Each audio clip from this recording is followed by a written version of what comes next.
இன்னைக்கு நமக்கு பனானா பஜ்ஜி எப்படி செய்யறோம்னு பார்க்கலாம். அதுக்கு நான் ஒரு 5 ஏத்தம்பழம் எடுத்துருக்கிறேன். இதை இப்போ கட் பண்ணி எடுக்கலாம். இதை எப்படி கட் பண்ணணும்னா இது போல் நீளமாக கட் பண்ணி எடுக்கலாம். ஒவ்வொரு பழத்தையும் நான் 3 கட் பண்ணி எடுக்கிறேன்.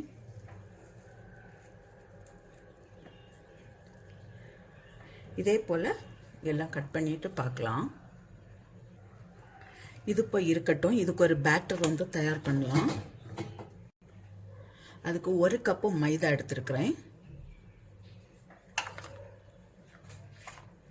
இது அரிசி மாவு 2 ஸ்பூன் போடுறேன். இது சால்ட்டு, சுகர் 2 ஸ்பூன்.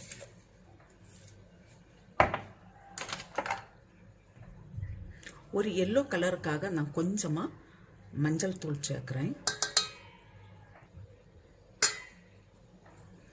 இது கூடவே நம்ம இட்லிக்கெல்லாம் அரைச்சிருக்கிற மாவு 1 ஸ்பூன் சேர்க்கிறேன். இப்போ இது நம்மகிட்ட ஆப்பத்துக்குள்ள மாவு இருக்குன்னா அது சேர்த்துக்கலாம். அப்போ அரிசி மாவு போட வேண்டாம். இதில் இப்போ கொஞ்சம் கொஞ்சம் தண்ணி விட்டு நமக்கு தான் மிக்ஸ் பண்ணி எடுக்கலாம்.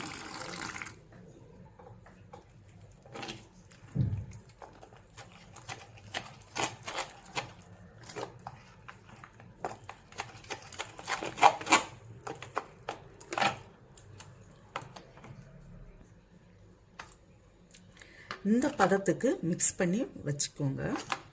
இப்போ ஆயில் சூடாக்க வச்சு இதை ஃப்ரை பண்ணி எடுக்கலாம். இப்போ இதில் இப்படி ஒவ்வொரு பீஸாக எடுத்து இப்படி டிப் பண்ணி நமக்கு இதை ஃப்ரை பண்ணி எடுக்கலாம்.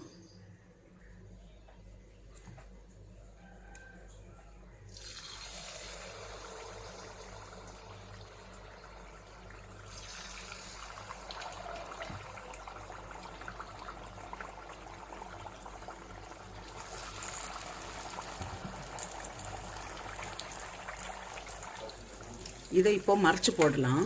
2 சைடும் நல்லா ஃப்ரை ஆன பிறகு எடுக்கலாம். இது ஃப்ரை ஆகியாச்சு. இப்போ நான் இதை எடுக்கிறேன்.